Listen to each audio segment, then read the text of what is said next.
2 months before the leaves began to fall in New York, Daniel Carter thought his life had finally gone quiet. 6 months earlier, the billionaire tech founder had walked out of a courtroom with a signed divorce agreement in his hand and a strange emptiness in his chest. The headlines had followed him for weeks. Carter tech CEO ends 10-year marriage. But after the cameras disappeared, the silence was heavier than the noise. Daniel had money, power, and more business success than most people could imagine. But kindness, connection, those were things he felt he had somehow lost along the way. Then one evening, just as he was about to leave his office, his phone rang.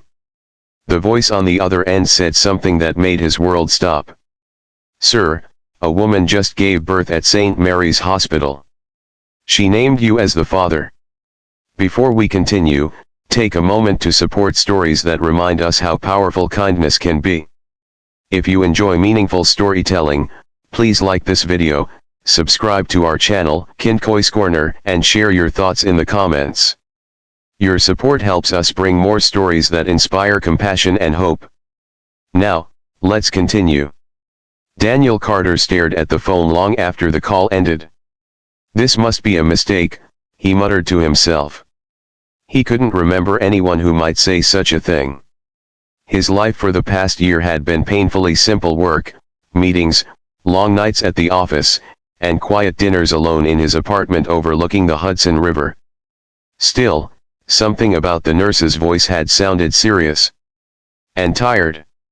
The kind of tired that comes from worrying about someone. Daniel grabbed his coat and headed for the elevator. An hour later, his black car stopped outside St. Mary's Hospital. The building looked ordinary, almost humble compared to the glass towers Daniel usually visited. Inside, the nurse from the phone call met him at the front desk. "You're Mr. Carter?" she asked gently. "Yes." She studied him for a moment, as if trying to match the billionaire she had seen in magazines with the quiet man standing in front of her. "This way," she said. They walked down a quiet hallway. The lights were soft, and the sound of a newborn crying echoed faintly from somewhere nearby. The nurse stopped outside a small room. "The mother is resting," she said. "But before she fell asleep, she told us to call you." Daniel frowned. "Why?" The nurse hesitated. She said, "You're the only kind man she knows." Daniel blinked. "That doesn't explain how I'm the father." "It might," the nurse said softly. "If you come inside." Daniel stepped into the room. A young woman lay sleeping in the hospital bed. She looked exhausted, her dark hair spread across the pillow. Beside her was a tiny bassinet. Inside it, a newborn baby slept quietly. Daniel felt an unexpected tightness in his chest. "Her name is Emily," the nurse whispered. "Emily Rivera?" Daniel looked at her more closely. Something about the name stirred a distant memory.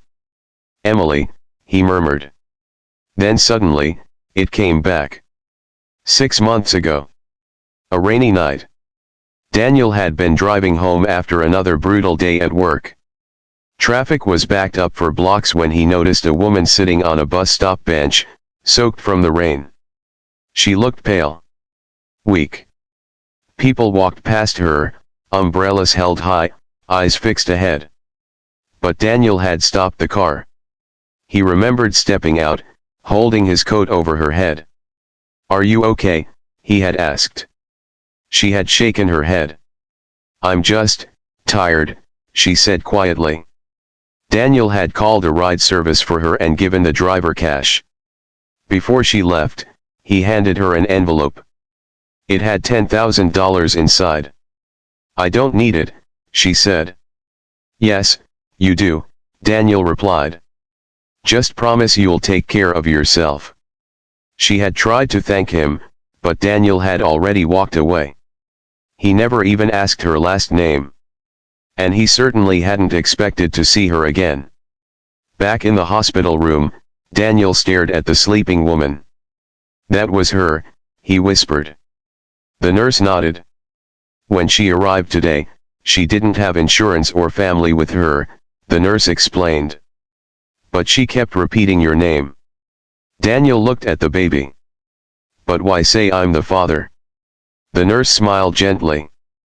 Because she said kindness like yours is the kind of father every child deserves. Daniel felt something shift inside him. Just then, Emily stirred. Her eyes slowly opened. When she saw Daniel standing there, tears filled them instantly. You came, she whispered. I needed to understand, Daniel said. Emily wiped her eyes. I'm sorry if that call surprised you. I didn't mean to cause trouble. You didn't, Daniel replied softly. But, why say I'm the father? Emily looked toward the baby. Because in a way, you are. Daniel sat in the chair beside the bed.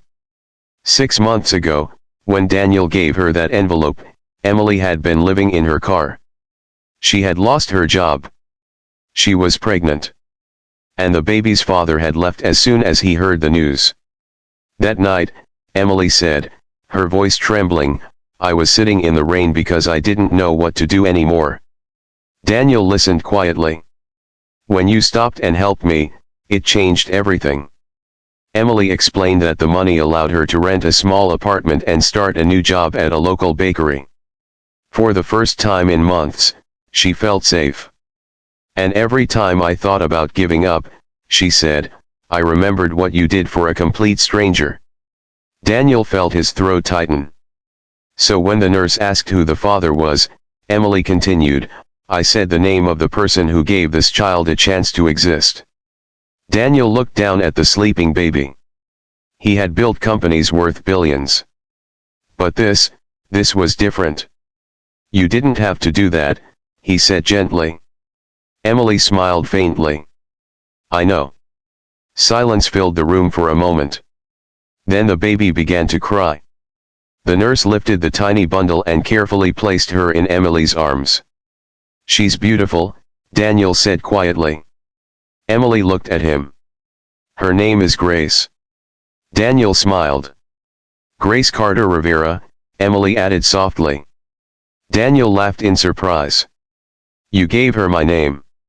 Emily nodded. You showed me what kindness looks like. Daniel stared at the tiny face. For months after his divorce, he had believed his life had lost meaning. But now he realized something important. Kindness creates connections stronger than contracts. Stronger than headlines.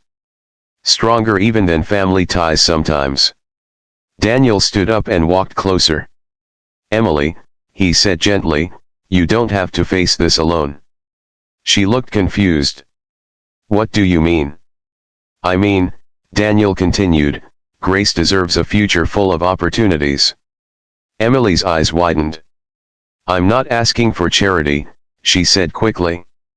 Daniel shook his head. This isn't charity.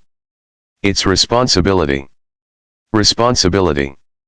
Yes, Daniel said. Not because I'm the father, but because kindness doesn't end after one moment.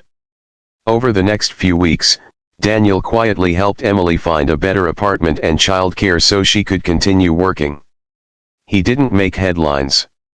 He didn't post about it online. He simply showed up. Sometimes with groceries. Sometimes with baby supplies. Sometimes just to check if they were okay. And slowly, something unexpected happened. The emptiness Daniel had felt after his divorce began to fade. Grace's tiny laughter filled spaces that business meetings never could. Emily's strength reminded him how powerful simple compassion could be. One afternoon, while holding Grace, Daniel looked out the window and said something he had never realized before. All the success in my life never made me feel this human. Emily smiled. Kindness does that. Daniel nodded. It also spreads. Months later, Daniel started a new program through his company. Not a flashy charity campaign. Just a quiet initiative encouraging employees to perform small acts of kindness in their communities. Helping strangers. Supporting families in need. listening to people who felt invisible. And every time someone asked him what inspired it, Daniel thought about one rainy night, one bus stop, and one exhausted woman who reminded him that kindness can change a life. Sometimes even two lives. Or three. Because little Grace grew up hearing the story of how one simple act of compassion helped write the beginning of her life. And that story became a reminder for everyone who heard it. You don't need billions of dollars to change someone's world. Sometimes all it takes is stopping when everyone else keeps walking. Sometimes it's offering help when no one asks. Sometimes it's showing kindness to someone you may never see again. Because you never know how far one moment of compassion can travel. It might become hope. It might become a second chance. It might even become a child's future. And if this story reminds you of the power of kindness, share it with someone today. Because the smallest act of kindness might be the miracle someone else is waiting for.